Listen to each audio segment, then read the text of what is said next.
ജെറമിയ പ്രവാചകൻ്റെ പുസ്തകത്തിൽ നിന്നുള്ള വായന 18-ാം അധ്യായം 18 മുതൽ 23 വരെയുള്ള വചനങ്ങൾ.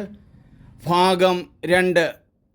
കർത്താവേ, എൻ്റെ പ്രാർത്ഥന കേൾക്കണമേ, എൻ്റെ ജീവൻ ശത്രുക്കളിൽ നിന്നും രക്ഷിക്കണമേ. ജെറമിയ വചനം പറഞ്ഞതിൻ്റെ പേരിൽ യൂദായിലെയും ഇസ്രായേലിലെയും ജനങ്ങൾ ഒരുമിച്ച് കൂടി ജെറമിയെ ഇല്ലാതാക്കാനായിട്ട് പരിശ്രമിക്കുന്ന ഭാഗമാണ്. തദവസരത്തിൽ ജെറമിയായുടെ പ്രാർത്ഥനയാണ് നമ്മൾ കേൾക്കുന്നത്. പ്രതികാരത്തിനായി പ്രാർത്ഥന. 18-ാം വചനം. അപ്പോൾ അവർ പറഞ്ഞു, വരുവിൻ, നമുക്ക് ജെറമിയാക്കെതിരെ ഗൂഢാലോചന നടത്താം.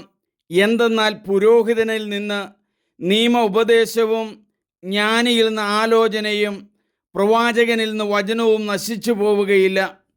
വരുവിൻ, നമുക്ക് അവനെ നാവുകൊണ്ട് തകർക്കാം, അവൻ്റെ വാക്കുകൾക്ക് ചെവി കൊടുക്കുകയും വേണ്ട. കർത്താവേ, എൻ്റെ പ്രാർത്ഥന കേൾക്കണമേ, എൻ്റെ ശത്രുക്കൾ പറയുന്നത് ശ്രദ്ധിക്കണമേ. നന്മയ്ക്ക് പ്രതിഫലം തിന്മയോ? അവർ എൻ്റെ ജീവന് വേണ്ടി കുഴി കുഴിച്ചിരിക്കുന്നു. അവരെപ്പറ്റി നല്ലത് പറയാനും അങ്ങയുടെ കോപം അവരിൽ നിന്ന് അകറ്റാനും ഞാൻ അങ്ങയുടെ മുൻപിൽ നിന്നത് ഓർക്കണമേ. അതുകൊണ്ട് അവരുടെ മക്കളെ പട്ടിണിക്ക് ഇരയാക്കണമേ. വാളിൻ്റെ വായ്ത്തലയ്ക്ക് അവരെ ഏൽപ്പിച്ചു കൊടുക്കണമേ. അവരുടെ ഭാര്യമാർ മക്കളില്ലാത്തവരും വിധവകളുമായി തീരട്ടെ. പുരുഷന്മാർ മഹാമാരി ബാധിച്ച് മരിക്കട്ടെ. യുവജനങ്ങൾ യുദ്ധത്തിൽ വാളിനിരയാകട്ടെ. അങ്ങ് മുന്നറിയിപ്പ് കൂടാതെ അവരുടെ മേൽ കവർച്ചക്കാരെ കൊണ്ടുവരണമേ.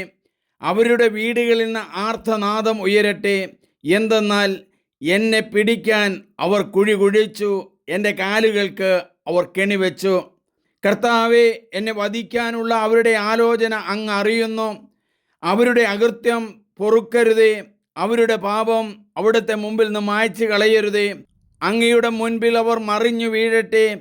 അങ്ങയുടെ ക്രോധത്തിൻ്റെ നാളിൽ അവരെ നശിപ്പിക്കണമേ. നമുക്ക് പ്രാർത്ഥിക്കാം.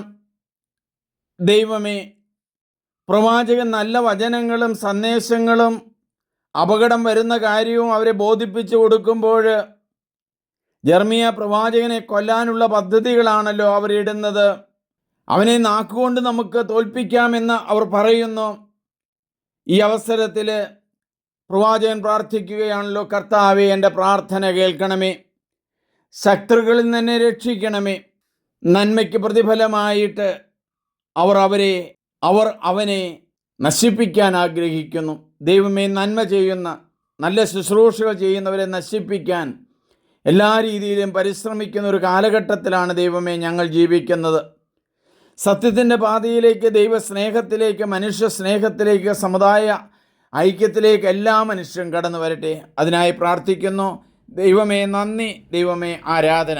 ഏറ്റവും പ്രിയമുള്ളവരെ, നിങ്ങളെല്ലാവരും ഇത് സബ്സ്ക്രൈബ് ചെയ്യണം. ദൈവവചനത്തിൻ്റെ ശക്തി മറ്റുള്ളവരറിയട്ടെ. ഷെയർ ചെയ്യണം. എൻ്റെ പേര് സണ്ണി പുൽപ്പറമ്പിൽ. ദൈവമേ നന്ദി.